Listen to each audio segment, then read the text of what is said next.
A necessidade de sobreviver. Mas a necessidade de sobreviver é imposta por esses caras. Então te ensinou isso aí, pô. Não, é verdade. É verdade. Isso aí. É a mesma coisa que dizer o seguinte. Mas a defesa do Vasco é tão horrível que o goleiro do Vasco é o melhor do Brasil. Porque ele tem que salvar o time toda hora. É entendeu? isso. Não é isso? É isso que eu tô mais dizendo. ou menos isso. É isso que eu tô dizendo. Tá bom. Então, mas esse que é a minha briga. Entendeu? O que o Manifesto da Ciência Tropical propunha era liberar as amarras do cientista brasileiro e da ciência brasileira, acabar com essa história de nota da CAPES, pesquisador 1A, toda essa burocracia, todas essas camadas que te colocam no currículo que te colocam numa camisa de força, liberar essa energia cinética do cientista brasileiro para melhorar o Brasil, para transformar o país. É isso que teu instituto propõe? É isso que eu proponho, é isso que eu estou fazendo pelo mundo agora. Porque quando eu cheguei lá na China e contei o que eu estou fazendo, os caras falaram, vem fazer aqui também. Legal, gostei da ideia, tá? Por exemplo, a ideia da Universidade do Cérebro, que eu propus em fazer, que é uma universidade voltada para a mente humana. Imagina, todas as disciplinas dessa universidade focadas no cérebro humano. Evidentemente, aqui todo mundo achou que eu tinha perdido mais um dos neurônios, os poucos que sobraram, depois da Copa do Mundo. Cheguei lá, conversando com os caras, gostei. Vamos fazer. Entendeu? Aqui você não tem interlocutor. Fora daqui, quem entendeu o que a ciência vai fazer, ainda vai fazer pela humanidade, os caras... E não é assim, quanto custa? Os caras não perguntam o preço. Tá? Os caras falam, uau, o que você quer fazer? X, Y, Z. Tá bom, vamos fazer. Então, foi aí que eu me dei conta, no meio da pandemia, que eu tinha assinado 40 anos atrás o meu contrato para ser professor universitário de um troço que agora não existe mais. O que eu assinei para trabalhar, a bolha... sim. A bolha que eu falei... Aquela bolha lá acabou. Vou renunciar a bônus do mercado financeiro, vou renunciar até a Ferrari, vou renunciar a um monte de coisa, porque os caras me deixam sossegado, os caras me deixam pensar, os caras me deixam criar... Hoje, cara, tem bônus para quem publica mais, viu? Só vou te falar isso. Isso eu não sabia. Tem bônus. Porra, essa eu tô descobrindo agora. O cara que publica mais, ele tem bônus. Vira uma briga pra ver quem publica mais. Não sabia disso. Mas enfim. Isso tem muito efeito ruim, né, cara? Muito efeito cara. Ruim. Por isso que, né, eu acho que eu contei pra você né, Ciência Sem fim. Pra falar pra esses caras que isso cara, é vai ruim. falar, cara. Ninguém te ouve. Ninguém ouve, ninguém vai ouvir. Mas então, por isso que eu cheguei e falei, sabe uma coisa, no meio da pandemia, eu tava aqui preso, né? Não tinha como voltar, não tinha avião, não tinha... Eu estava trabalhando de graça para o Comitê do Nordeste, 24 horas... Imagina, né? 24 horas por dia, 7 dias por semana, fazendo estimativa de quantas pessoas vão morrer no dia seguinte, tá? Isso foi um parece um trabalho de merda. Não, foi... Eu sonhava com a tela do computador. Eu sonhava com os modelos mostrando as curvas, sabe? As curvas de mortalidade. Eu comecei a ter um troço meio esquisito. Aí os caras falaram, não, tem que voltar. Eu falei, não dá para voltar, não tem avião. Eu vou a nado. Vou pegar né? Vou lá. Fala com os coiotes. Né? Aí eu cheguei, sabe uma coisa? 40 anos, deu. E aí eu falei, vou criar o meu próprio Instituto Internacional. Não de Natal, que tá lá bonitinho, vou criar o meu. E ir pro mundo e encontrar interlocutores que topem fazer o que eu quero fazer, que é o projeto que eu tô lançando, que é o Treat 1 Billion, que é o número de pessoas que sofrem de doenças do sistema nervoso central. Isso aí é legal pra caramba. Né?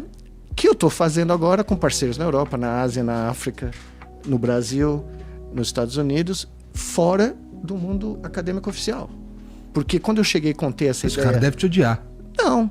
Eu cheguei pro cara lá que mandava lá, que me conhece, ele Tempore lá na minha universidade, e falou, olha, eu quero fazer isso, era muito grande. Não é para nós, isso é muito gigantesco. Eu falei, não, mas depois de 40 anos é o que eu quero fazer. Ah, não, vai ser muito difícil, é melhor você achar outra forma de fazer. Eu falei, tá bom. Vou achar, né? Vou achar, né? Porque, você veja bem, nem na universidade, que é a tal bolha, você pode mais sonhar com a utopia. Entendi. Isso é complicado demais. É complicado. Né? Então vai no método Indiana Jones, que é muito mais divertido. Infelizmente, eu fico muito triste, porque muito eu tô dentro da academia, você vê isso, você vê gente sendo talentos desperdiçados, a galera vai embora, né, cara? Vai embora. O que a galera faz e vai embora. Entendeu? É que os jovens de hoje não conheceram esse modelo que eu estou descrevendo. Exatamente. Então eles entraram, assinaram, olharam, estão olhando e falando, não vale a pena. E estava ficando muito difícil recrutar alunos para fazer doutorado nos Estados Unidos. Ninguém mais queria pagar o preço, entendeu? E está acontecendo aqui, tá?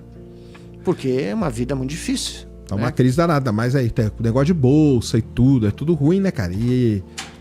Mas eu, por exemplo, quando o aluno chega para mim e fala assim, professor, recebi aqui, tá, eu falo, vai embora agora. Vai embora agora. Não pensa nem duas vezes, cara. Não pensa nem duas vezes. É muito triste. Tem algum esforço? Não tem nenhum esforço, na verdade, eu suponho, pra gente, vamos lá, pro Brasil trazer esses caras de volta pra um programa científico sério. Não tem. Veja, o problema é que se você for tentar fazer esse programa científico, vai ser nos moldes do que existe, porque você não consegue escapar da macroestrutura. E o que tu propõe, cara? Acabar com a macroestrutura. É isso aí. É o sistema que tá fudido. O Sérgio sabe tão bem quanto eu. Qual foi o Ministério da Ciência e Tecnologia dos Estados Unidos? Nunca existiu. Nunca teve.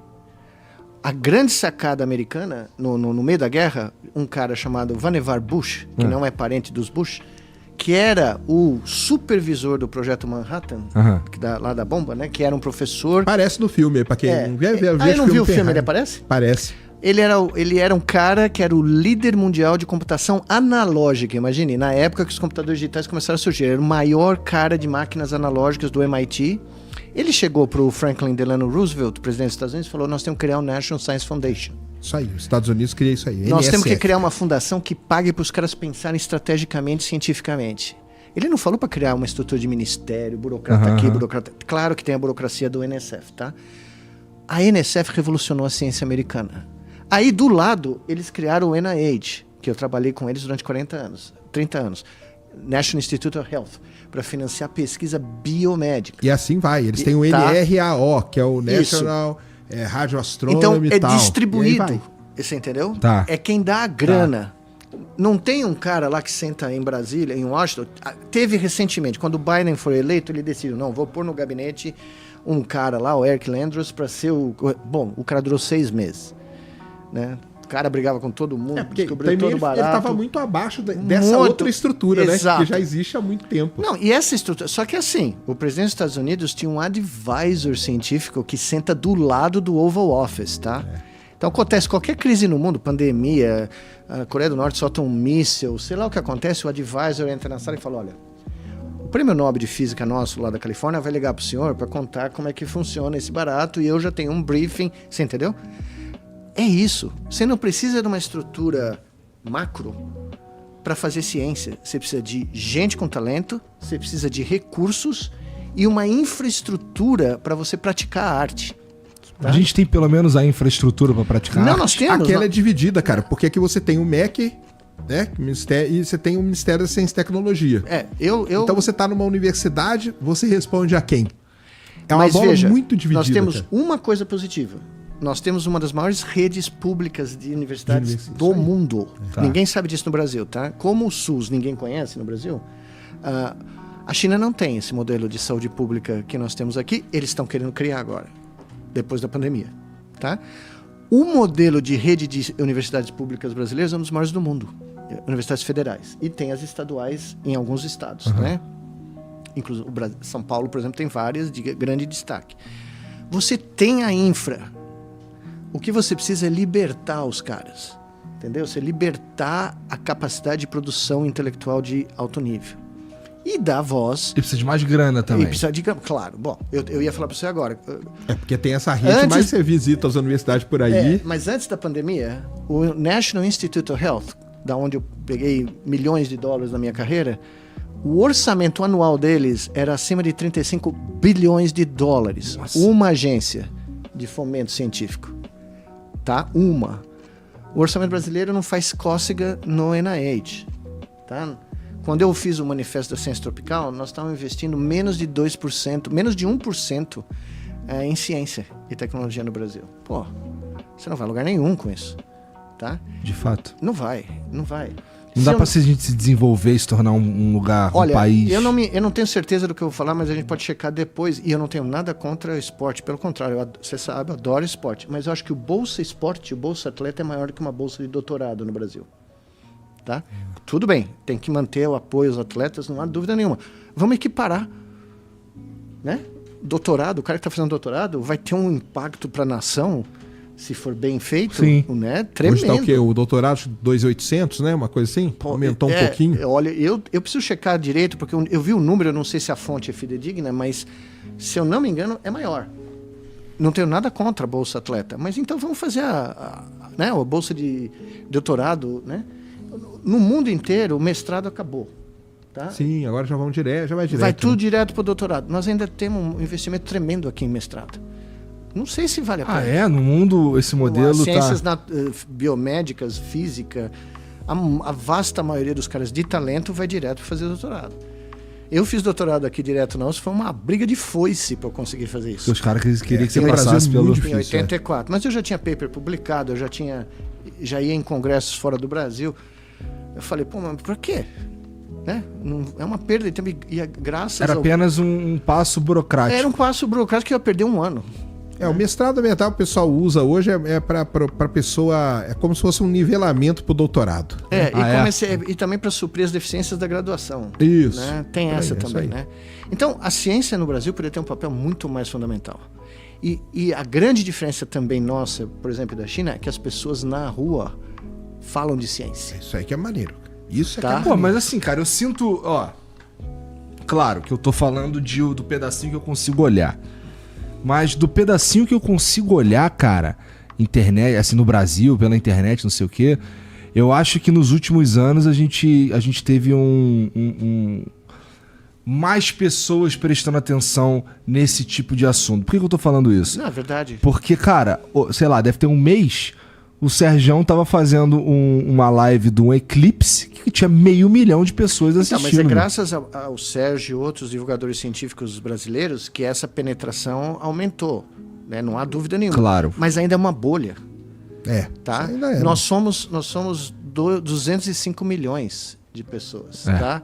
Quando surge uma novidade científica, tá? Ela não é discutida no bar, que nem o jogo não é. Tá? Agora, uma das coisas que eu me orgulhei profundamente em 2014, quando a gente estava fazendo o projeto da Copa do Mundo, é que eu acho que eu contei pra você, a gente ia almoçar, a equipe científica, todo dia no Chico Hambúrguer, que ficava lá na Avenida Ibirapuera, porque o laboratório era lá perto. Lá ainda. Ele mudou de lugar, mas a comida tá lá. E eu levava os gringos, americanos, franceses, todo mundo ia comer no Chico Hambúrguer. E de repente, no dia seguinte do chute, nós fomos lá comemorar, né, tudo que tinha dado certo e tal. Os garçons falavam de neurociência, tá? Que legal. Aí eu voltei anos depois, fiquei anos sem ir no Chico Hambúrguer. Um dia eu tô lá, estamos lá comendo, vem o garçom. O senhor é aquele cara do chute, não é? O garçom do Chico Hambúrguer que servia a gente todo dia falou, olha, a gente só falava disso aqui na véspera da Copa do Mundo. Ou seja, no país do futebol foi possível galvanizar a atenção dos garçons do Chico Hambúrguer. Agradeço, porque são muito gentis comigo sempre que eu vou lá, né? E era conversa de bar. Era conversa da esquina. Aí eu me pergunto, por que não? Por que não? Né? Se você fizer um negócio... No meu caso, é um dos assuntos que mais me fascina, cara. Eu quando vem vocês aqui assim, eu fico, nossa, cara, que bagulho foda. Vamos trocar uma ideia sobre isso. Fala aí, vai. Tá entendendo? Não, a ciência... Pra mim é muito interessante. É porque, infelizmente, a gente vem aqui contra os bastidores, né? O que acontece por trás. Mas é importante também. Não, mas é importante não, mas até veja, mesmo. Eu como todo brasileiro moleque jogava bola na rua, eu queria jogar bola, certo? E aí eu pensava, né, lá na Rua Chanés, na rua em frente da vila onde eu morava, em Moema, um dia eu vou jogar no Maracanã. Um dia eu vou jogar, fazer gol na seleção brasileira no Maracanã, né? Outro dia, quando eu estava na China, eu fiquei pensando, putz, esse era seu sonho de infância, né? Jogar no Maracanã, São 40 anos de carreira onde eu não joguei no Maracanã, mas eu dei palestras nos Maracanãs inteiros, do mundo inteiro, tá? Todos os auditórios do mundo, eu entrei, não fiz o gol no Maracanã, mas sem ninguém saber, porque ninguém sabe, tá? Então, eu tava lá para entrar nessa palestra, numa outra palestra lá, e eu fiquei pensando, putz, eu fui falar na Biblioteca de Alexandria, no Egito, onde, né, um certo Euclides, da geometria de Euclides, inventou o mundo moderno, né? Na hora que ele inventou a retinha, triângulo, né? Isso aí. E eu olhei para aquele negócio e falei, putz, eu vou dar uma aula de neurociência na Biblioteca de Alexandria. É o meu Maracanã. Uhum. Né? É um Maracanã desconhecido, muito pouca gente que conhece o que isso significa, mas de certa maneira valeu a pena. Apesar de eu não ter me transformado no centroavante do Palmeiras e ido parar na seleção brasileira, né? Será que tu ia ser mais feliz? Eu acho difícil. Não, pô. mas existem outros Maracanãs, é isso que eu queria chegar. Tá. É isso mesmo. Tá? Existem outros Maracanãs que a maioria do mundo não conhece, tá? Mas aquela história que eu te contei, no dia que eu entrei no auditório da Harvard, da neurobiologia da Harvard, e o cara que ganhou o prêmio Nobel com a teoria anterior à minha, levantou e saiu porque ficou pé da vida. Foi a realização, foi o gol, né? Eu falei, meu, Foi o o gol gol. de cabeça aos 48 minutos contra o Corinthians foi feito nesse instante, entendeu? Acabou de sair. Foi o gol, Né? foi o gol. Porque o cara que ganhou o prêmio Nobel com a teoria que eu passei por cima, né levantar pé da vida, o gringo lá, como quem diz, meu, o cara do Brasil veio aqui falar pra mim que o que eu fiz, né, passou, né? Mas as pessoas não conhecem isso. É como um cantor de ópera que vai cantar no Scala de Milão brasileiro, né? Eu estava outro dia vendo uma história de uma cantora de ópera brasileira. Eu conhecia a Bidu Sayão, que era muito famosa quando eu era criança, né? Pô, a Bidu Sayão cantou no Metropolitan de Nova York, cantou no La Scala. É o Maracanã deles, É né? o Maracanã dos caras. É isso aí. Né? E tinha um brasileiro lá, cantando. Quando eu dei a aula no Simpósio Nobel, eu assinei lá com a bandeirinha do Brasil. Tá? Então, essa parte da ciência, ela não é conhecida. Existe um estereótipo de quem é o cientista, e aqui no Brasil ele é muito forte. Tá? Enquanto, na realidade, a ciência tem um espectro por trás dela, positivo, agora não falando dos bastidores, né, da sua vida de cientista, que é você conhecer o mundo de graça. Eu nunca paguei uma passagem de avião para conhecer o mundo. Né? E aí você chega num lugar, tem um ex-aluno seu, no canto da Austrália, no meio de Moscou. Quer dizer, você tem uma conexão, sabe? Você tem uma network. Porra, animal. Que é um negócio que é desconhecido.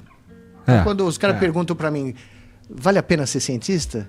Um jovem, né? Chegava, sempre tinha isso. O cara chegava no meu escritório e falava, eu quero fazer doutorado com você, mas eu estou em dúvida se vale a pena ser cientista. E eu sempre era muito honesto com o cara. Eu vou te dar o lado bom e o lado ruim. O lado ruim é isso. Você não vai andar de Ferrari, você não vai, né, sair com a estrela de Hollywood, você não vai ter a casa em Malibu. Agora deixa eu contar o lado bom. E os caras que eram bons, os caras que realmente... Estavam ali pelo motivo certo. Pelo motivo certo. Isso. O cara olhava pra mim e falava, putz, onde eu assino, entendeu? E eu tive vários. Hoje eles são professores de Princeton, da Berkeley, da Johns Hopkins. E é uns moleques que eu conheci, né, na minha sala, perguntando se valia a pena. E continua valendo a pena. Eu acho que vale a pena. Ainda que tenha mudado pra pior, continua valendo a pena. Se você tiver dentro de si, como você falou, o motivo... Certo. Honesto. Tá. Entendeu? O motivo real. Os grandes jogadores de futebol que eu conheci o Rivelino, né? Tá. Que é um grande amigo meu, espero que um dia desse ele ouça isso aqui. Cada vez que eu ia jantar com o Rivelino, era o fim do mundo, porque ele me contando as histórias da Copa de 70, né? Eu acho que eu contei pra você a última vez que eu vi aqui a história do Pelé, que eles estão lá pra entrar na Copa, na final com a Itália. Tostão, Rivelino, todo molecada, né? Na boca do túnel, cadê o Pelé? Todo mundo, né? Os italianos, Facchetti, lá, os caras lá da Itália, o Bertozzi, tá todos os moleques lá, o Rivelino, o Jairzinho, o Tostão. De repente aparece o Pelé. Vamos ganhar essa porra. Aí todo mundo, uou! Né? Ligou todo mundo, né? E o cara entrou, e eu vi ele jogar aqui no Pacaembu. O cara da entrevista de rádio era um cara comum. O cara entrava no campo, era uma pantera, era um negócio, era um troço do outro mundo, né? Então, todos esses jogadores de futebol que eu conheci, que eu tive o prazer de conhecer, que me contam as histórias, né, de ganhar a Copa, de ganhar não sei o quê, os caras queriam ser jogador de futebol mesmo. Eles não estavam ali só pra ficar rico, só pra... Eles queriam jogar bola. Mas nessa época não dá pra ficar rico, né? Não, mas eles queriam jogar bola. Eles queriam jogar bola todo domingo, eles queriam ter a torcida. E o cientista é muito assim, o cara quer explorar o desconhecido, não é uma decisão trivial. É aquele negócio, é comemorar sozinho no laboratório quando o negócio dá certo, sozinho, né? no meio da madrugada, a primeira vez que alguém viu 40 neurônios disparando ao mesmo vez, tempo. Né? Só você ali, né? Só eu e o meu amigo, né, o John Chape, né? E o cara virando pra mim e falando, tem uma boa notícia e uma má notícia. Eu falei, qual é a boa, John? A boa notícia é capa do Science. da revista mais importante. A má notícia, vamos ter que dividir o advogado pro divórcio, porque as duas não vão acreditar que nós estamos às 5 da manhã num laboratório na Filadélfia, vendo o ratinho se andando e os neurônios disparando, entendeu? Mas aquilo foi o suprassumo de fazer ciência, porque quando a gente saiu às 6 da manhã que terminou o experimento, contei, né? Abriu a porta, tava o departamento inteiro esperando pela gente, porque eles sabiam que estava para acontecer, a qualquer momento ia acontecer, né? E os caras aplaudindo, a gente saindo morto, né? Porque passou o dia lá, e os caras aplaudindo, os caras celebrando, porque deve ser tudo muito foda. Mudou tudo, né? Por 100 anos a neurociência se valia de ouvir o disparo elétrico de um neurônio de cada vez. São quase 100 bilhões que a gente tem aqui. De repente nós estávamos ouvindo uma sinfonia neuronal. Tá? É como um desses radiotelescópios, né? Isso. Quando o cara, em vez de ter um telescópio, ele tem um array e ele está olhando para o céu agora, né? Com centenas de imagens sendo misturadas, né? É mais ou menos isso que foi. Então isso é impagável. Por que os caras falam que tu não... Por que existe uma ideia de que tu não gosta de inteligência artificial, cara? Não, a inteligência artificial não é uma pessoa, então eu não tenho como gostar ou não dela, né? Tem essa. Começa daí, né? Ela não é loira, não é morena, não é... Né? Mas é uma tecnologia. Não, ela é uma tecnologia, mas eu não desgosto da... Aliás, eu tenho um grande apreço por ela, porque eu publiquei desde quando detectou os desde 40, 1990 cara. eu Esses uso. 40 neurônios, como vai resolver a única, o sinal? Exatamente. A única razão porque a gente extraiu significado desses disparos de 40 células foi porque a gente usou uma rede neural artificial para analisar o padrão. Tá? Porque senão não tinha como analisar estatisticamente. Uhum. Então, desde o início da minha carreira, eu uso esse barato. O que eu sempre bato na tecla é o seguinte: veja, nós não podemos ser enamorados de uma técnica ou de uma tecnologia. Não podemos desenvolver uma igreja, ou um culto, ou uma relação amorosa, ou uma relação afetiva, ou uma dependência emocional, né? Ou um fetiche por um barato que é muito bom, pode ser usado muito para o bem, né? Mas é uma criação humana, tá? É uma criação da mente humana.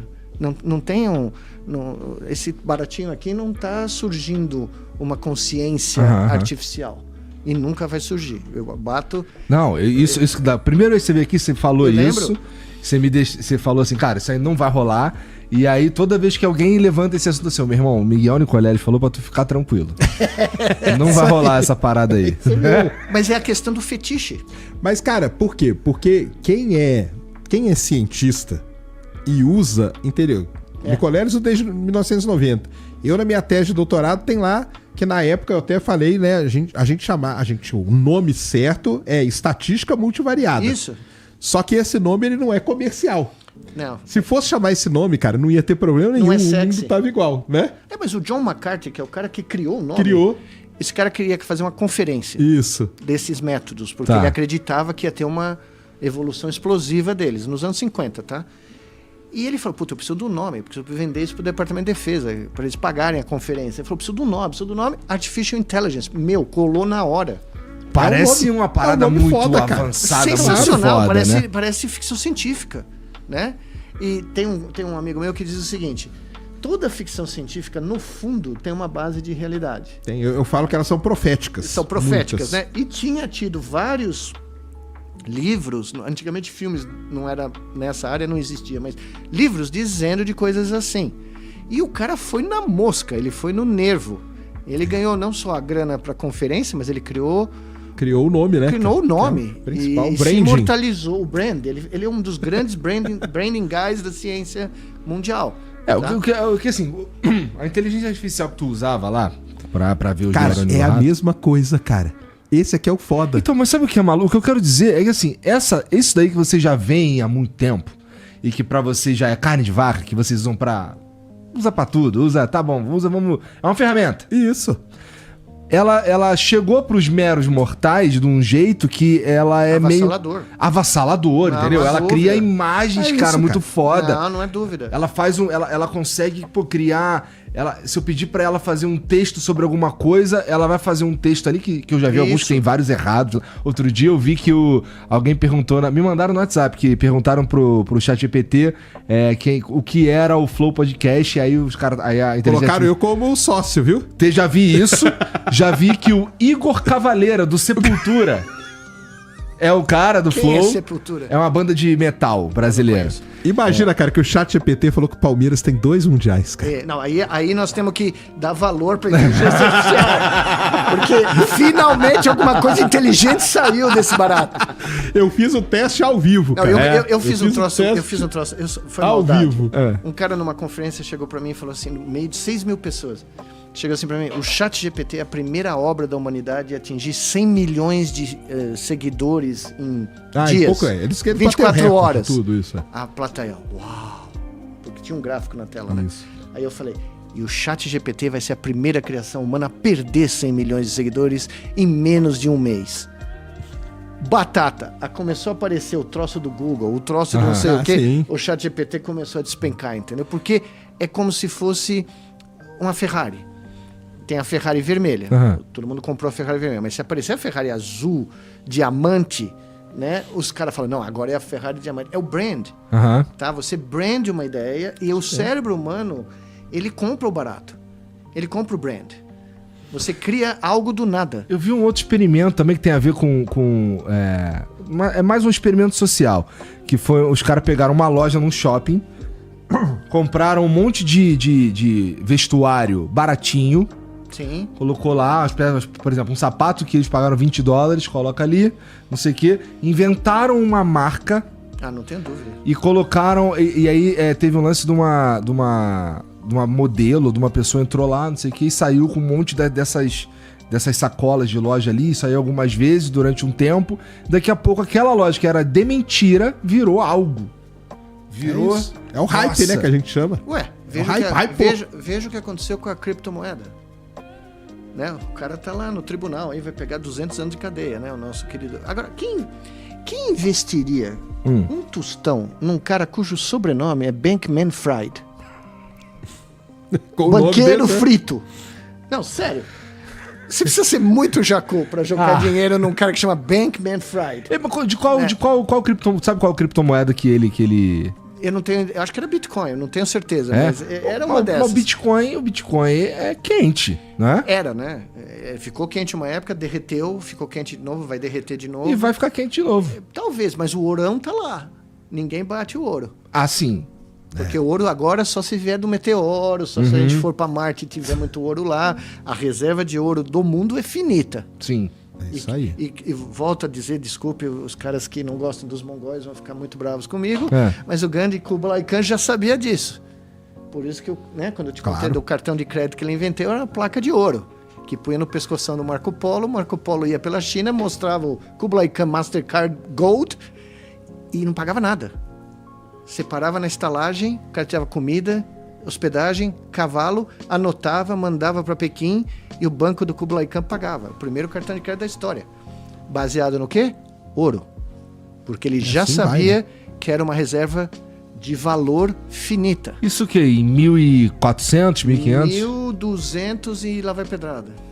Porra, foda esse cara, hein? Os caras é bom, hein? O cara é bom.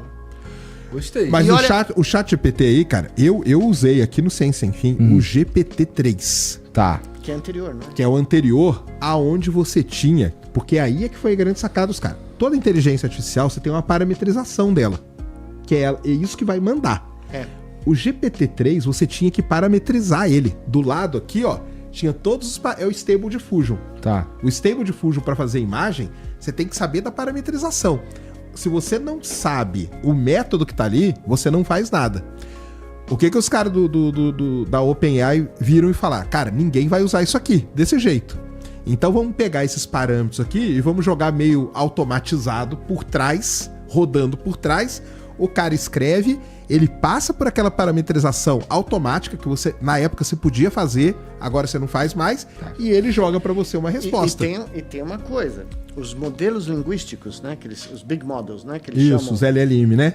Aquilo não é linguagem. É Existe a mesma diferença que existe entre um território concreto, tangível, um país, Brasil, e um mapa do Brasil. Tá. O mapa do Brasil não é o Brasil.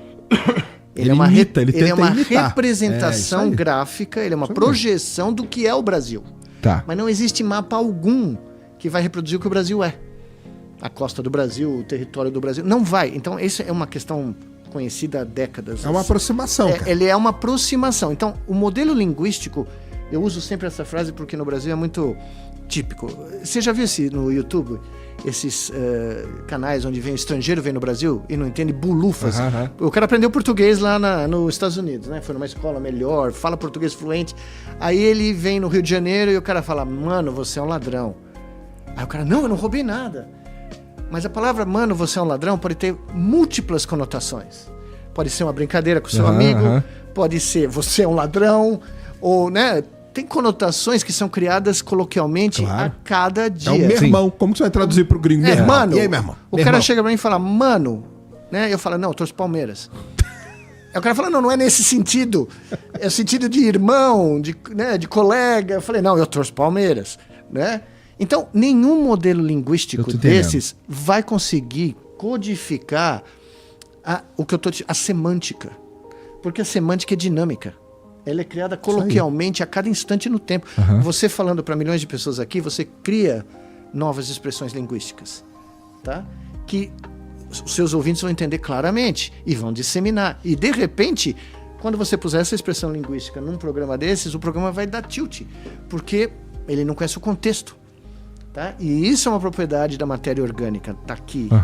Tá? E é isso que eu sempre falo. A inteligência é uma propriedade dos seres, dos organismos que emerge da interação do organismo com o ambiente e com outros organismos. É aquilo que emerge para a gente sobreviver. O Darwin falava isso. Tá? Isso mesmo. Então, você entende? Então, a conotação do que é inteligência do ponto de vista biológico e da conotação que foi dada pelo John McCarthy para os sistemas computacionais não tem nada a ver uma coisa com a outra. Tá? Você estava dizendo basicamente que o nome é inteligência artificial, o nome que foi dado é inteligência artificial, mas inteligência talvez não seja a melhor palavra para dar para essa. A gente pode chamar de qualquer outra coisa, tá? Métodos, métodos atrás são métodos estatísticos, cara. E entendeu? A gente conversou no Ciência Sem Fim. Quando eu publiquei o primeiro trabalho em neurociência usando uma técnica chamada Principal Component Analysis. PCA, que é uma das principais. Que é uma das coisas mais básicas de estatística multivariada, né? Que tá no coração de toda a rede neural. Que tá ali, tá na base de tudo. Não é tão sofisticado quanto o que tem hoje em dia, mas é a base, tá? Eu me lembro que eu mandei esse trabalho para uma das revistas famosas de neuro e o cara falou, o que é isso? O revisor não sabia. Eu falei, não, isso é estatística multivariada, porque neurocientista não navega nessa área, né? Aí o cara me pediu as referências, né? Anos depois, eu descubro um monte de artigos vindo de um cara de uma outra universidade, era o meu revisor. Entendeu? Porque ele foi estudar e falou, uau, o barato funciona de verdade. Olha que e daí legal. começou... Não, e é um cara simpático, um cara muito bom. Mas, entendeu? As pessoas, nem na área científica, na minha... As pessoas conheciam um grande detalhe o que era a estatística multivariada nos anos 90. Agora não, agora todo mundo usa. E é muito fácil de você criar, né, eu não diria um fetiche, mas criar toda uma macroestrutura de mistério, de sofisticação, de algo que é básico, mas que não faz parte da vida Mas a roupagem é uma roupagem de tecnologia de ponta que tem a capacidade de mudar a interação de trabalho, mudar a interação de criação. Veja, se ela for usada com a ideologia do capitalismo, né, moderno, do Silicon Valley, claro, ela pode automatizar um monte de coisa. Só que vai ter efeitos deletérios enormes. Eu estava conversando isso no Hospital das Clínicas ontem. Existe um movimento nos Estados Unidos de criar esse sistema, colocar esses sistemas de inteligência artificial. As seguradoras estão fazendo isso, tá? De seguro de saúde. No pronto-socorro. Não tem mais um enfermeiro, médico, assistente de enfermagem. O cara preenche aquilo lá, vai criar um prompt por trás. Não, pior, para fazer a triagem. Para saber quem entra e quem sai. E ontem para os alunos lá, ou para os professores que estavam lá na reunião, eu contei, quando eu era aluno de medicina, e eu estava aqui no pronto-socorro, que é o pronto-socorro mais maluco, ele fechou agora, mas ele era o pronto-socorro mais doido, era a unidade MESH. No MESH, aquele filme aqui em São Paulo, era o pronto-socorro do HC. Você via de tudo. E no carnaval, então, Se você era sorteado para ser o plantonista do sábado à noite de carnaval, pode esquecer. O livro inteiro de medicina aparecia na tua frente naquela noite, tá? Tinha um professor meu chamado Virgílio, que era o médico mais fenomenal que eu conheci na minha vida. Eu tava com um paciente na porta do pronto-socorro, o cara, tudo bem, legal, e a mulher, não, ele não tá bem, eu trouxe aqui para saber. Eu olhei pro cara, o cara falando, andando, examinei, pressão legal, fundo de olho e tal. Falei, bom, vou mandar o cara para casa. Vem o Virgílio do meu lado, olha pro cara, entra já. Falei, uou, pera. E eu era o meu herói, né? O cara era meu ídolo. Uma fera, mas eu gostava muito dele. Ele falou, já. 40 minutos depois o cara infartou. Caramba! Na maca do PS. Depois daquele dia, sabe? E qual foi o sinal?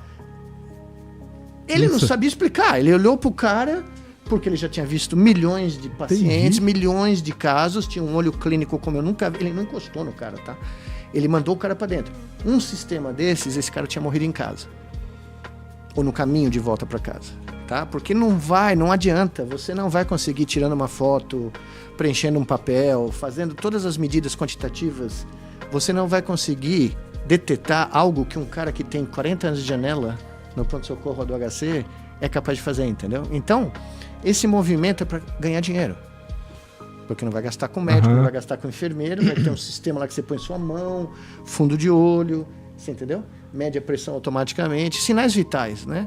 Mas isso não pode melhorar e evoluir para um ponto que a gente consiga de verdade? Pode, mas existem imponderáveis.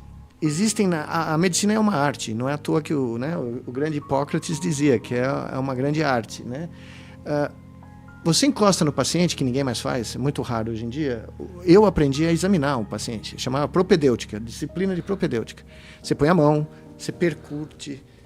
A gente descobria pneumonia batendo nas costas do cara, porque o pulmão é cheio de ar. Então o som de uma câmara cheia de ar é diferente de uma câmara cheia de pus.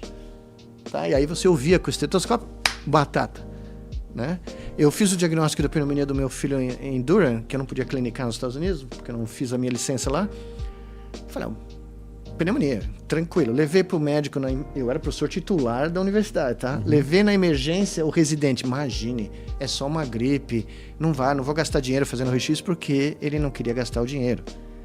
Bom, eu tive que pôr o pé na porta, ameaçar de chamar o presidente da universidade para fazer o raio-x. Fizeram o raio-x, uma laranja no pulmão do meu filho. Caramba. Era uma pneumonia razoável, tá? Ele teve que ficar lá, EV e tal. Só que o moleque só via pneumonia na imagem. Ele não sabia escutar o cara, não sabia percutir o pulmão. Entendi. Eu percuti na frente dele, falei, olha o som aqui. Isso aqui é ar. Isso aqui chama pulse, né? Isso em inglês, né? E o cara olhava pra mim, você é professor de neurociência, você não é médico. Eu falei, não, eu sou médico. Desculpa, eu sou médico. Eu vi mais paciente na minha carreira como estudante de medicina do que você, né? Imagine. E se o Pedro não tivesse entrado na emergência naquela noite, ele morria. Porque ele ia ficar em sepsis e ia capotar, tá? Caraca. Então, tô entendendo. A medicina é um barato como um artista, como, né, um pintor, um escritor. Os caras escrevem os textos. Você falou um negócio muito interessante. Está substituindo boa parte do jornalismo. A gente teve um problema nos Estados Unidos, que foi a crise dos roteiristas. Exatamente. Né? Isso é porque eles estão usando figurantes nos filmes. O cara participou de uma figuração no Ben-Hur, nos anos 60. Agora eles estão usando a imagem dele para ser figurante num filme moderno, agora sem pagar nada. Você vê o que eu quero dizer? É o uso da tecnologia para fins. Né? É aquela equação que eu sempre menciono. Como é que você tem um lucro infinito? Que é o desejo do Silicon Valley. Lucro infinito é quando o custo é zero. Você põe um zero embaixo, né, no denominador da equação. Vai para o infinito. Vai para o infinito. Isso aí. Como é que você reduz o custo a zero? O maior custo é o ser humano. O trabalho humano é o maior custo. Tá? Então, se você começa a falar, olha, seguinte, eu te pago R$10.000 se você quiser trabalhar para mim, que é mais ou menos 1% que você ganha. Mas se você não aceitar, eu tenho um app aqui que faz o teu trabalho. Entendeu? Tem toda uma visão por trás desse barato, que não é baseada na realidade do que o barato é capaz de fazer. É baseado na intenção de ganho econômico daquela tecnologia. E é aí que eu encrenco. Entendi. Porque eu sou da Bela Vista e lá a gente é espírito de porco. Hoje existem várias ferramentas que usam a chamada inteligência artificial. Eu vi outro dia uma empresa chamada... Conheci esse cara. Da empresa chamada Legatum, alguma coisa assim, que ele pega, escaneia uma pessoa, a pessoa mesmo. Claro. Ele fez com Kaby Lame, que é aquele cara do... Sabe qual é esse cara? Sei. Então, escaneia aquilo ali, pega um banco de dados Claro. do que aquele cara ali já pôs no mundo, ou a voz daquele cara, a maneira como ele se comunica e tudo mais, e cria um boneco, por assim dizer, Sim. que tu troca ideia com aquele boneco como se fosse o cara. E eu até perguntei pra ele, cara, dá pra eu conversar comigo? Dá pra eu fazer um programa, dá pra eu fazer um flow eu e eu? Aí ele falou, cara, dá. Aí eu fiquei, porra, ia ser muito legal se desse. Mas eu fico pensando se dá mesmo. Parece ser, eu vou estar conversando com... Não, eu vou te contar uma ideia ainda mais revolucionária. E eu fiz o teste, nós fizemos o teste juntos, tá? Descobri um cara na China, um amigo de um amigo meu, que é muito amigo meu há muitos anos, me apresentou um cara que trabalhou com, só isso, com o Bill Gates e com o Steve Jobs, tá? Cara sensacional. O cara criou uma máquina. Cadê esse cara? Ele tá onde? Ele tá em Beijing, Tá. tá em Pequim. Mas eu vou trazer ele pro Brasil. Se eu trouxer ele pro Brasil, Traz ele aqui, ó. olha, esse cara é impressionante, é brilhante demais. E honesto, direito, correto, tá? Ele criou um sistema que você põe os seus olhos e ele faz uma scan do seu fundo de olho. Tá. E ele tem um banco de dados com 40 milhões de chineses. Ele coletou dados de 40 milhões de pessoas. Em 3 minutos, ele te manda um relatório dizendo qual a sua chance de ter derrame, diabetes, hipertensão crônica, demência, pelo fundo de olho, pela análise da elasticidade das artérias da retina, Ele pega variáveis ali, ele né? pega variáveis, ele mede várias variáveis, fluxo sanguíneo, rigidez da parede da artéria, ele pede e ele consulta um banco de dados de 40 milhões de pessoas, que evidentemente é da China, então tem que ser validado para outros lugares do mundo, mas ele tem um índice de acerto brutal, tá? De prever coisas que vão acontecer na próxima década. Isso é uma aplicação legal pra Cara, caramba. isso é muito maluco. Pelo fundo do olho. Pelo fundo, o fundo de olho é uma janela para o seu cérebro, tá? A retina é parte do sistema nervoso central. É porque tá? você pega várias a gente chama de variáveis, né? Você pega várias medidas de coisas Isso. diferentes. E Quantos chineses que ele 40 tinha? milhões. Nossa, meu 40 irmão. milhões Então, é o que a gente chama da base de treinamento dele. Esse cara tem uma aplicação de inteligência artificial que vai salvar a vida de milhões de pessoas, isso aí. tá? E eu fiquei amigo do cara instantaneamente. Isso é um uso maneiro, Pera, porra. nós vamos fazer isso pro cérebro, juntos, tá? Nós vamos colaborar para fazer a mesma coisa para cá, pro barato aqui, porque o cara ficou pirado com os dados que eu tenho, tá? Quando E- fala da China, eu sempre gosto de lembrar que tem aquele vídeo que eu já mostrei pra várias pessoas, que é da tiarinha que põe nos alunos lá. Que foi proibida. Que é isso? Foi proibida. Foi Pra que proibida- serve isso aí, Sérgio? Não, é a ideia da BrainNet. É a BrainNet. Tá. Eles punham a tiarinha, os alunos chegavam na Eu escola, conheço, punham a tiarinha. eu sei quem fez isso. É? Lembra a ideia da BrainNet que eu discuti Aham, na primeira aham. vez? A rede de sincronia de cérebros, que define um grupo social e define o nível de atenção Isso. de um grupo social. Então, você está dando uma aula para nós. Tem os alunos aqui. A pergunta é a seguinte, os alunos estão prestando atenção? Os alunos estão entendendo? Os alunos estão focados em ouvir o que você está falando? O que esse pessoal pegou a minha ideia, criou uma tiarinha de EEG e pôs nos alunos em uma sala de aula. E começou a medir quantitativamente o grau de coerência ou de sincronia do cérebro dos alunos enquanto o professor fala. O professor em tempo tem um real. dashboard aqui, Isso. ó, que vai mostrando. como Aí você aperta tá. um botão, dá um choque. O filho da puta não taca É, mais não, o giz. Ele dá um choque, né? Imagina! Olha lá o Igor de novo com o microfone na mão, brincando de. Né? E Dá um choque nesse filho da puta. Não, e ele Pé. sabe, isso não tinha. A parte, o Pavlov não estava lá. Tá. Mas ele sabia que o aluno estava fora da BrainNet, qual era o grau de sincronia da BrainNet, se os alunos estavam assimilando, ou pelo menos E por focando, disciplina. Matemática É. aí, matemática os caras estão mais qual atenção, disciplina ciência, os caras isso. gostavam mais do que não. Só que aí os pais começaram a protestar, os pais né, das crianças, dizendo que achavam que isso era uma monitoração indevida, que não tinha grande firula, mas E aí enfim. eles combinavam ainda com as imagens, então aí eles começaram a ver, quando a pessoa tá sem atenção, a feição dela, E o movimento dos e o olhos. movimento dos olhos, exatamente. Eles conseguiam ver se o olho estava focado no professor. Isso. Eles criaram uma métrica para ver se havia uma eficiência na transmissão de informação do professor para os alunos. Eu consigo ver vários problemas nisso daí, Tem cara. vários problemas, vários. Então aboliram a tiarinha? A tiarinha foi proibida, em Eita. sala de aula foi. Os alunos pareciam tão felizes no vídeo pegando a tiarinha. Mas essa foi... na época, eu nem soube, eu vim saber anos depois da aplicação Mas era o que eu ia fazer, que eu quis fazer no Palmeiras. Conta essa Eu história fui lá. pro Igor, que é legal Você pra não caramba. sabe, Ele contou né? pra mim. Não, agora eu posso contar, porque passou um ano, já saiu... Eu fui lá no Palmeiras, encontrei com a Abel, com a comissão, e falei, veja bem, o futuro do futebol, se vocês querem realmente ganhar tudo e estar na frente de todo mundo, não é mais na biomecânica. A biomecânica do corpo humano chegou no limite. Ninguém vai correr mais rápido, ninguém vai contrair mais rápido, ninguém vai chutar mais forte. Não tem mais para onde ir. O limite é aqui. É aqui. O limite é quão síncrono é o time. Ah, por isso Quanto- que quando tá lá o Abel na beira do campo, ele fica assim pros caras. Não, ele isso era lembra do antes. Miguel, ele Isso era porra, antes. aqui, Não, ó. eu dei uma aula no Palmeiras. Eu cheguei lá, era para falar 15 minutos, fiquei 4 horas. A primeira. Aí eu propus a ideia de criar o Palmeiras Neurolab. Ia ser o primeiro do mundo. Tá? É aplicar a neurociência de ponta no esporte de alta performance.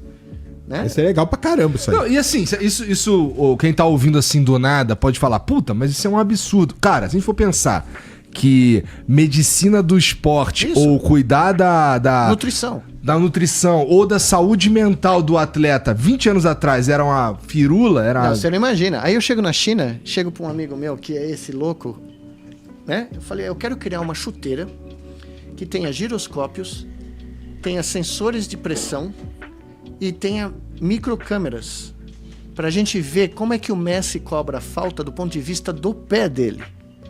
Eu quero ver qual é a inclinação do pé, eu quero ver a imagem da ponta do pé, eu quero ver a pressão que ele aplica na bola, como ele mata a bola, porque nós vamos criar um programa de treinamento baseado não no jogo de videogame, né? Que você usa a mão, né? Eu vou criar um joystick de pé com chuteira.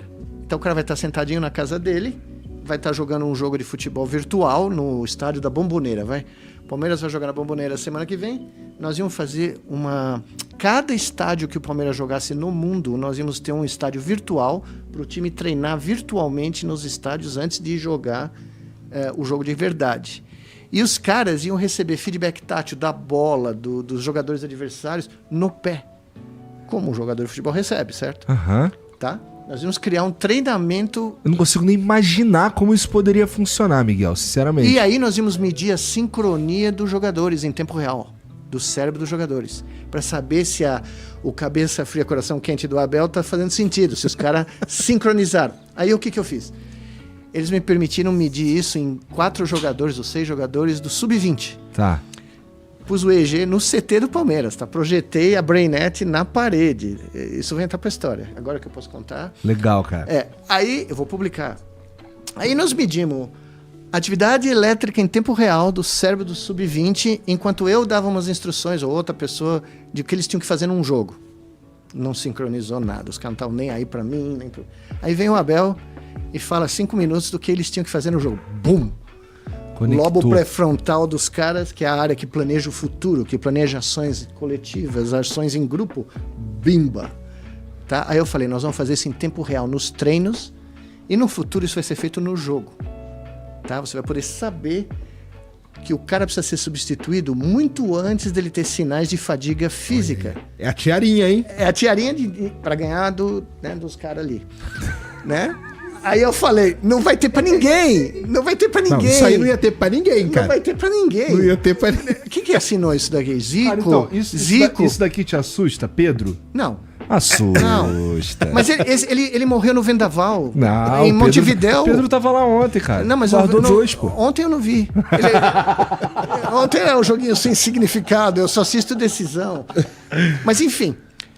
Sempre imagina um barato desse? Cara, muito louco. E eu fico pensando, ó, tudo isso é muito foda. Eu sou a favor de que isso exista no mundo. Mas eu fico... por outro lado, eu penso, porra, a gente não tá tirando o gostoso do futebol, que é o imprevisível. Não dá, não tira, porque a sincronia é só uma manifestação do improviso. Você só está medindo um componente da improvisação. Você nunca vai... o Abel falou uma coisa muito correta.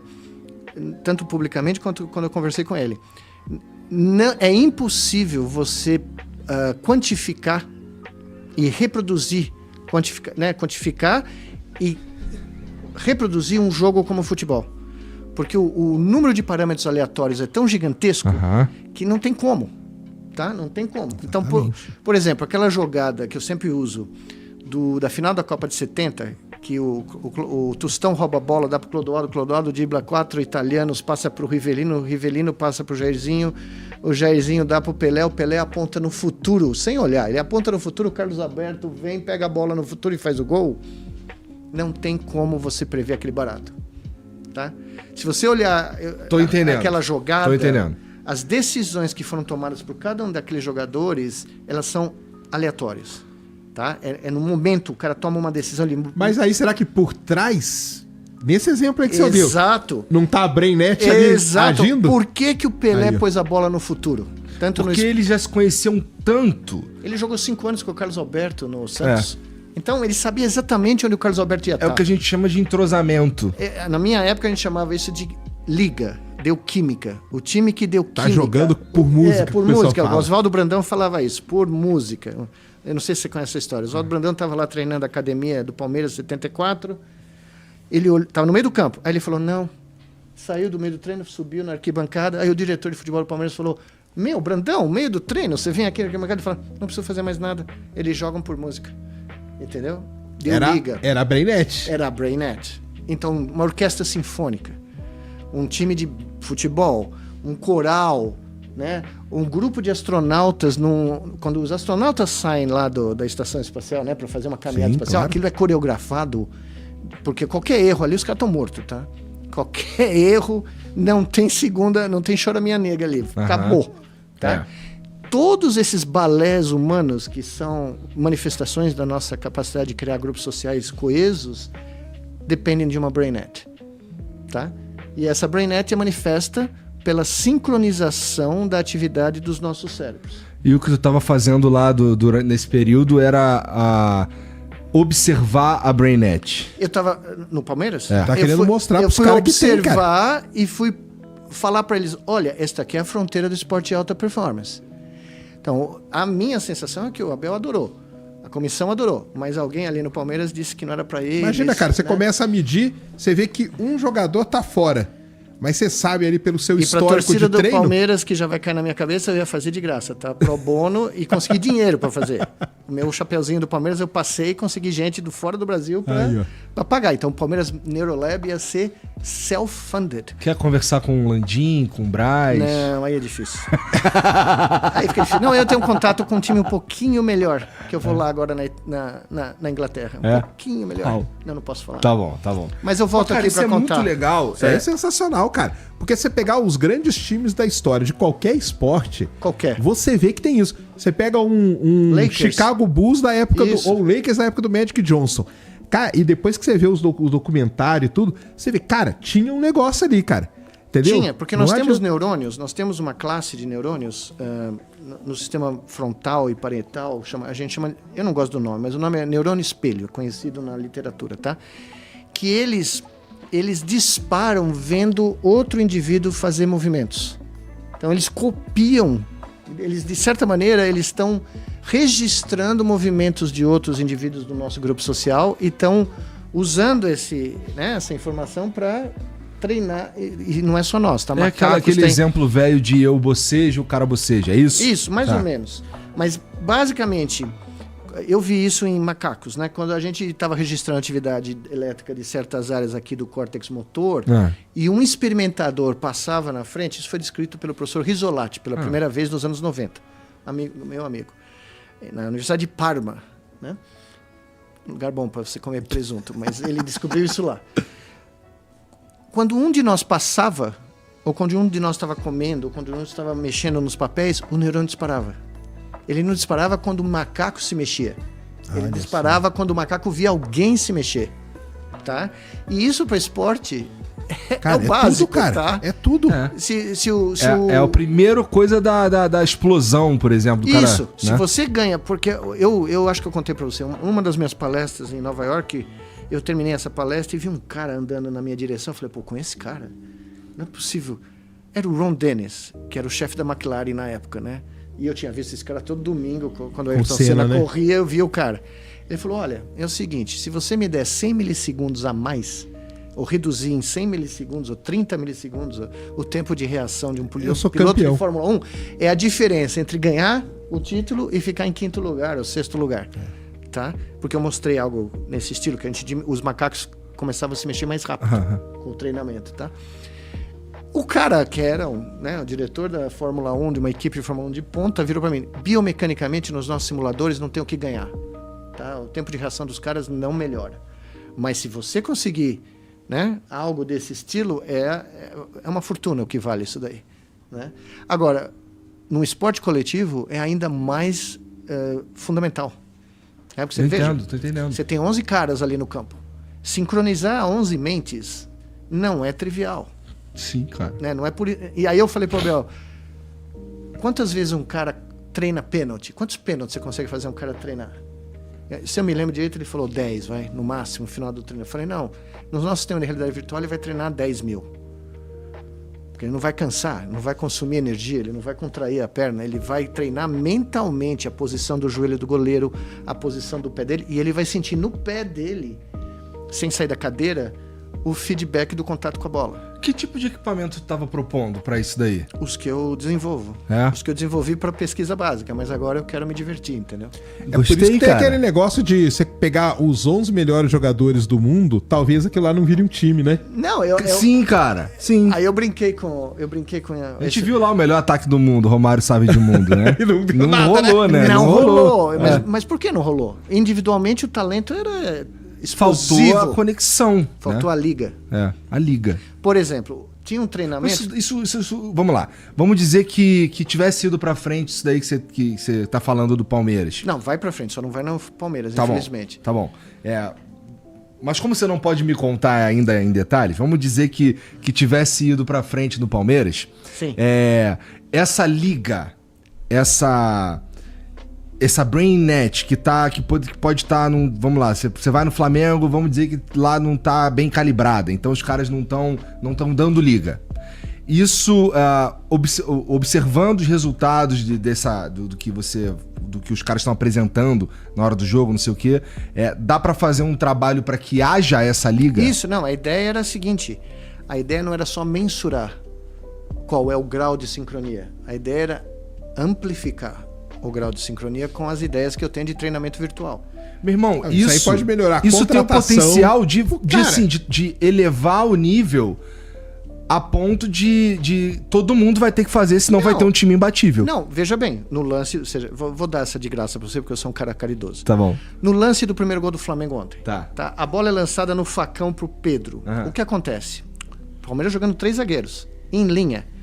Luan e Gomes hesitam. Eles não sabem quem vai na bola. Isso. Tá? Isso. Porque a bola foi bem passada. Todavia, se tivesse um zagueiro que explodisse, ou se um deles explodisse do jeito que eles explodem, não tinha um gol. Tá? Mas eles hesitam. Porque eles não estão tão acostumados a jogar em linha em 3 zagueiros. Porque é uma coisa que o Abel fez agora. Tá? Eles são bons jogadores, ótimos jogadores, mas eles não estão tão sincronizados. Tá? No momento que você hesita por 100 milissegundos, a bola chega no Pedro, é gol. Já era. Tá? Segundo gol do Flamengo. O goleiro dá um chutão. O cara dá uma ginga, que eu não me lembro quem era o jogador, e cruza na área. Note, o Piquerez não chega com a Arrascaeta. A Arrascaeta cabeceia sozinho. Porque o zagueiro e o quarto zagueiro não entenderam a penetração do Arrascaeta no facão também para cabecear. Tá? Agora, se eles tivessem visto essa cena 20 milhões de vezes em realidade virtual, eles não precisavam pensar. Ia ser automático, ia ser automática a reação motora deles. Você entendeu? Essa é o que faria o ganho de qualidade. O feedback físico, vamos lá, você falou que o cara vai treinar o pênalti e o pé dele sentiria... Isso. Isso é importante pro... Isso é importante, é muito importante, porque você, tanto no beisebol, no arremessador, o pitcher, né? Isso. Quanto no cobrador de pênalti, não dá tempo de reagir se você só vai esperar para ver onde a bola vai. Simplesmente não dá tempo. O pitcher, por isso que o cara de beisebol esconde a bola com a luva. Isso aí. Porque a configuração dos dedos dele define que se é um fastball, curveball, slider. E isso é definido pela configuração dos dedos. O jogador, antigamente, né? Ele esperava para ver a configuração dos dedos. Antes da bola sair da mão do cara, ele tinha que decidir para onde ele ia bater. Aham. E os maiores jogadores da história americana, teve um cara, Ted Williams, que bateu 40% numa temporada. Um cara. Isso aí, cara, é 40%. 40% foi o maior jogador de todos os tempos nos anos 40, tá? O melhor jogador hoje em dia é 35%, 36%, uma temporada. Por quê? Porque eles têm que reagir antes da bola sair da mão do cara. No cobrador de pênalti... Ele meio que tem que adivinhar.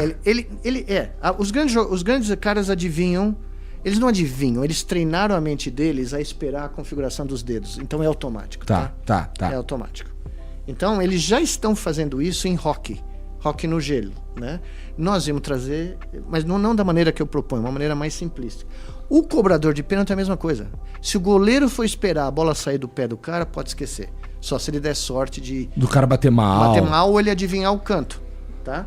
Mas se ele quiser conscientemente... Não, conscientemente é a palavra errada. Se ele quiser realmente ter uma chance, ele vai ter que automatizar alguma rotina. Ou a posição do joelho dos caras, que vai cobrar, porque a posição dos joelhos te diz se ele vai bater de chapa, de peito, de trivela, tá? Se ele vai bater de bico. Então, o cara tem que olhar para a configuração das pernas do cobrador, não para a bola. Tá? Então, era isso que, uma das coisas que a gente propunha fazer. Agora eu vou ser profético aqui. E só terminar uma coisa, a coisa mais divertida é que nós pegamos jogadores de várias posições. E aí nós medimos o tempo de reação dos jogadores numa realidade virtual por uma bola vindo aleatoriamente de encontro ao cara ou um jogador. E dependendo da posição do cara, os tempos de reação são diferentes. Olha só. Então, o lateral direito que nós medimos, ele reagia muito mais rápido para a bola do que para o jogador. O back central era o oposto. Ele reagia muito mais rapidamente para o jogador do que para a bola. E o centroavante do time reagia com as melhores reações, as mais baixas, tanto para o jogador como para a bola. Porque ele precisa saber onde está a bola e onde está o back. Né? O lateral direito precisa saber onde está a bola, porque ele vai para frente com a bola. E o back central precisa saber onde o cara está para marcar, entendeu? Aí eu cheguei, dá para a gente descobrir ali no sub-15 qual vai ser a melhor posição do cara. Olha isso, cara. Né? Mas infelizmente alguém lá no Palmeiras achou que não era... Agora escuta minha profecia, cara. Hein? Que pena, não sei. Que bom, eu acho. Minha profecia é a seguinte. O senhor vai conseguir implantar isso lá no time da Inglaterra. Ou da Itália, um dos dois. Mas, tudo bem. Vamos supor que é na Inglaterra e no Mundial de Clubes contra o Palmeiras. Nossa, nem me os caras vão ganhar do Palmeiras por conta disso. Brasil. Eu não volto, eu me suicido. Por conta disso. Aí eu me suicido. Tá ali, ó, o Juquinha de testemunha. Não, eu tenho uma solução melhor. Escuta. A minha mãe falou que se eu fizer isso, ela me mata. A solução é melhor. Eu sou sócio do Palmeiras, remido, né? Eu vou virar conselheiro, esperar 4 anos, quando a neurociência não for tão legal, e vou ser candidato a presidente do Palmeiras. Aí eu chego lá e falo, Abel, é o seguinte, agora quem manda aqui sou eu. Vamos fazer. Né? Vamos fazer, né? Abel. Né? Só não vai ter mais jato, Você né? já imaginou o primeiro presidente de um clube de futebol neurocientista? Pô, ia ser uma seria legal, hein? Por que não? Seria legal, hein? Seria sensacional, que é o que os caras mais precisam mesmo. Chega na Leila, não conhece a Leila, não? Não conheço a Leila, não. Pô, pelo amor de Deus. Né? Eu mereço punições, mas tem limite. Caralho. Eu faço assim, eu chego no Palmeiras, viro o presidente do Palmeiras, vejo se eu gosto, aí eu tento voos mais altos. Tá certo. Entendi. Cara, é porque assim, isso que você tá falando assim, se a gente tá aplicando ao futebol, né? Mas as aplicações pro cotidiano são foda também, cara. Equipe cirúrgica. Você tem que sincronizar os caras que estão operando alguém. Tá? Eu, quando participava de cirurgia como instrumentador na faculdade, os timings são cruciais. Você passa o instrumento certo, você passa na hora certa, né? Não, qualquer equipe que você tenha para fazer qualquer coisa, para resolver um problema, uma equipe que você tem de vários tipos de trabalho. Qualquer coisa. Né? Isso aí você pô, precisamos fazer uma solução aqui para algum negócio. Você põe uma equipe numa sala ali para resolver. Se a equipe tá na BrainNet, cara, acabou. Veja, você quer medir o impacto de uma campanha de publicidade. Os caras fazem questionário, né? Apertar botão. Ou quantifica por quantos, sei lá, cliques tiver. Quantos cliques, todo mundo pode falsificar isso daí. Qualquer um pode fazer. Eu posso chegar lá e começar a apertar o botão toda hora. Agora esse nome BrainNet, ele pega, hein? Ele pega. O senhor já patenteou isso aí? Não, Não, o meu próximo livro vai chamar BrainNet. Isso aí tem que guardar Eu tô logo, começando porque... a escrever o meu novo livro de ciência, né? E cadê aquele de ficção? Sai agora. É? E você acredita? Eu cheguei na China. Vai vir lançar aqui, né? Os caras já compraram o livro. Ah, é? Vai lançar aqui, agora, em abril de 2024. E não, e você vai vir aqui no Sem Fim pra gente seria um lançar ele, prazer, vai ser legal porque pra você vai caramba. gostar. Vou adorar. Porque eu misturei. Eu sou um Astrônomo frustrado. frustrado. Amador. Mas eu misturei neurociência com Sérgio, astronomia. tu também é um astrônomo amador, Eu não sou é? amador também, claro. Eu não sou Não, astrônomo mas não tem profissional. comparação. É que assim, o hobby dele é esse de verdade. Eu observo as fotos de Io. Aham. O Sérgio quer pousar em Io. Aí é a É. diferença, entendeu? É. Sonha com E não isso, né? apareceu a foto do Io. Nós esperamos Ah, que... é. Ô, Vitão, vê se tu acha aí a foto Eu do... vou achar aqui. Não, pelo amor de Como é Deus. que é? Gigante Io. Io. É. Mas assim, tu tava falando, você é um astrônomo frustrado. Pô, eu montei telescópio quando era criança. Ah. Você lembra da Fotótica? Claro. O que é isso? Fotótica era uma loja uma de loja ótica. famosíssima. Famosíssima aqui em São Paulo. Era de microscópio a telescópio. E o meu pai era o meu pai entrava na Fotótica, o gerente já, né, apertava a O que mão. teu pai fazia, cara? Eu não Meu sei. pai foi juiz de direito durante 30 Ou seja, anos. o cara ficava feliz porque ele tava entrando contigo. Não, ele ia comprar tudo que tinha na loja. Meu pai era o maior cliente da Fotótica, provavelmente do Porque Brasil. ele era curioso. Ele adorava ciência, adorava computador. Quando a NASA ia lançar um barato, eles telefonavam para a Rua Twin para pedir permissão para ele desligar todos os baratos para eles poderem lançar, porque a interferência devia ser gigantesca. Entendi. Né? Ele tinha uma sala de computador e ele foi comigo, isso porque eu quis, não porque ele quis, e comprou para mim o melhor kit para montar telescópio em casa que existia no Brasil na época. Eu montei um mega telescópio no telhado da minha casa e não tinha fotografia de telescópio na época, né? Era observar e observar. Tinha máquina, né? Não Sim, tinha entendi. máquina para tirar fotos de alta qualidade que hoje... Olha ele, ali, ó. Ali, ó. É esse mesmo. Isso aí. Parece uma Aquela de espinha baixo ali é a purulenta. melhor, ó. O guia Io, uma lua de Júpiter. Olha Ali lá. embaixo ali, ó. Linda. Essa é amarelona ali. Olha lá. Olha Essa que aí, coisa essa de aí é a louco. foto mesmo. Cada manchinha aí, ó, É um vulcão, vulcão. cara.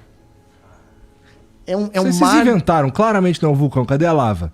Tá lá. Tô zoando, Olha pô. lá. Ele tá rodando continuamente. Parece uma espinha bem nojenta isso Foi o que daí. eu falei. Ela Parece uma espinha, né? Parece uma lua E se você chegar lá e tentar pousar, você vai ver esses flows de lava contínuo, né? É o inferno de Dante Tá. astronômico, tá? Enfim, eu comprei esse telescópio, montei e comecei a ver coisas, né, do Arco da Velha, porque a gente não tem essa ideia quando a gente é moleque. Com telescópio óptico você consegue ver coisas, a Lua, as crateras da Lua. A lua com um telescópio 50mm, cara, ela é outra coisa É pra você. impressionante o que 50mm você vê. Ô, pequenininho. Sérgio, porra, é possível tu trazer aí um dia pra gente ficar olhando de sacanagem o céu aqui? Tem um telescópio ali na Esse sala, que tá cara. aqui funciona. Olha, Olha, eu legal. levei isso para Natal, na minha escola Porra, lá. vamos pegar um dia. Vamos fazer isso Comprei hoje. 2 telescópios, só que aí tinha câmera, tinha tudo, recentemente. Um idiota que nem eu consegue só mirar e ver? Claro. Você faz o... Claro. É. Dá pra você ver nébulas, dá pra você ver galáxias. Você tira, tem um amigo meu de turma que tira fotos de galáxias aqui em São Paulo com um telescópio de 50mm, eu acho. Então, não, isso não é problema. Porra, legal. Mas o interessante é que o meu livro de ficção científica liga astronomia com neurociência. E a conexão não é tão absurda. Tá? A conexão não é tão louca como a gente possa imaginar. Por quê? Os fenômenos geofísicos da Terra influenciaram o tipo de cérebro que nós temos. Sim. O campo magnético da Terra está embutido aqui. Tá? As mesmas frequências de oscilação do campo magnético na atmosfera da Terra são as frequências do EEG humano. E tem neurocientistas que propõem que houve literalmente uma imposição dessas frequências pelo que acontecia cada vez que tinha descargas elétricas eletromagnéticas na atmosfera. Essas descargas influenciaram como a matéria orgânica se organizou, como ela se desenvolveu. Essa é a ideia do James Cameron no Avatar, cara. Tá. Quando o cara liga o cabelo dele no planeta. Só que lá. essa ideia foi proposta por um dos maiores neurocientistas comparativos eu conheci no final da vida dele, o Ted Bullock, né? E ninguém deu a menor bola, todo mundo achou que o cara era maluco. E mais recentemente os caras estão vendo que quando tem tempestades solares, ejeções de matéria eletromagnética do Sol, altera o comportamento humano na Terra. Tá? Então você tem maiores índices de crise epilética, ataques cardíacos, maiores fenômenos de revoltas sociais, guerras, convulsões, todas relacionadas com a atividade solar. Tá? Então os caras começaram a achar essas correlações e ninguém consegue explicar direito o que está acontecendo. A gente é muito frágil, né, Nós cara? estamos ligados ao planeta. Essa que é a beleza da história. As nossas mentes e a nossa vida tem um cordão umbilical com o planeta. E é um cordão umbilical eletromagnético, tá? E aí eu usei esse barato no meu livro de ficção científica. Ah, essa foi a premissa. Essa é uma das Muito coisas que tá lá. interessante. Muito interessante. Ou seja, nós somos todos interconectados entre nós, do ponto de vista de grupos sociais, né? Eu realmente não sabia que coisas, sei lá, uma explosão solar altera o comportamento humano. Tem uma literatura enorme disso. Agora, Muito interessante. como isso acontece, as causas, existem correlações, tá? Uma coisa é correlação, outra coisa é causal. Tá. Né? Aham. Tem uma distinção. Só que o bojo de literatura que se acumulou é muito grande atualmente, tá? Essas questões de crise epilética, ataques cardíacos e outras coisas, é impressionante, tá? Depende do ciclo solar, tá? E você não aprende isso, né? É outra coisa que você não aprende em nenhum lugar, né? Em nenhum departamento de neurociência fala disso, tá? Será que levam a sério esse tipo de coisa? Porque não é meio que levar a sério a astrologia, um bagulho assim? Não é astrologia. É uma correlação estabelecida com o número de Eles manchas estudaram, solares. cara, quando você tem... O ciclo solar, ele dura 11 anos. Isso. Então, a cada 11 anos, você tem um máximo solar. Nós estamos caminhando para o máximo agora. O que você chama de... Você tem que lembrar que eu sou burro. O que é Imagina. um ciclo solar? O ciclo solar é o Sol... Uma estrela, cara, é um negócio muito complicado. Muito mais complicado que um planeta. Então, ela tem ciclos de atividade. Então, no Sol, a cada 11 anos, começa a ter muita atividade. Começa a aumentar o número de manchas, número de explosões e tudo mais. O que o pessoal fez foi o seguinte, eles acharam que é o professor está falando, é isso, uma correlação de quando você está no máximo de atividade, ou seja, quando o Sol está com muita mancha, com muita explosão e tal, aqui na Terra o pessoal fez estudos com grupos diferentes, tudo eu li já isso aí. Espalhados pelo mundo. Espalhado pelo mundo e viram que tem algumas características que elas são, vamos dizer assim, somatizadas, sei lá que nome que dá para isso, né? Junto com o ciclo. E não quando o ciclo cai, essas atividades caem. Então, quando você põe isso num gráfico, você tem uma correlação. A gente não sabe o que causa, mas a gente sabe que... E não é só isso. Tanto no pico máximo de manchas solares, como no vale, no mínimo, o número de as pandemias ocorrem nesses extremos. Tá? As pandemias da história da humanidade ocorrem nesses extremos. Porque existe uma batalha na atmosfera da Terra. Existe uma batalha entre o vento solar e os raios intergalácticos que vêm do cosmos, tá? Um compete com o outro. E o escudo eletromagnético da Terra nos protege de ambos. Tá? Todavia, quando você está no máximo da atividade solar, o vento solar ganha essa briga. E o vento solar induz mutações em bactérias e vírus. Só que quando está no mínimo, quem ganha essa batalha são os raios intergalácticos. Que também induzem. Então, vários grupos... grupos... Na verdade, você cria mutações nos vírus que acabam ficando... E teve vários grupos, e inclusive um grupo... Eu encontrei um grupo de um brasileiro aqui da UFRJ que correlacionou a ocorrência das grandes pandemias da história nos últimos 1000 anos com os vales e os picos da atividade solar. E bate. Eu nunca tinha escutado isso antes. Não, isso é uma literatura super especificada. Super, né? E eu fui encontrando isso no meio da pandemia. Eu estava estudando um monte de coisa maluca. Não, então, na verdade, no meio da pandemia surgiu esse brasileiro aí, ele ficou meio famoso na época mesmo. Apareceu o estudo, só que ninguém deu muita bola, cara. Mas depois você vai ler e tal, eu fui procurar e tem isso mesmo. Mas é por conta disso, cara, porque entra um pouco mais de radiação e aí... Você aumenta a taxa de mutação dos vírus que já estão na atmosfera. Tá? Então você tem um vírusinho lá que não faz mal para nós. Porque a carga genética dele não infecta a gente. Vem um aumento do raio solar, ou um aumento desses raios intergalácticos, ele induz uma mutação no RNA, no DNA do vírus. E essa mutação gera algo, uma proteína X, que permite que esse vírus seja mais infectante, tá? Então, eu tenho no meu livro de ficção científica uma figura que mostra a peste bubônica, a influenza de 18, o Covid, a crise aviária de Hong Kong, todas elas estão ou no pico ou no vale, tá? Então, na realidade...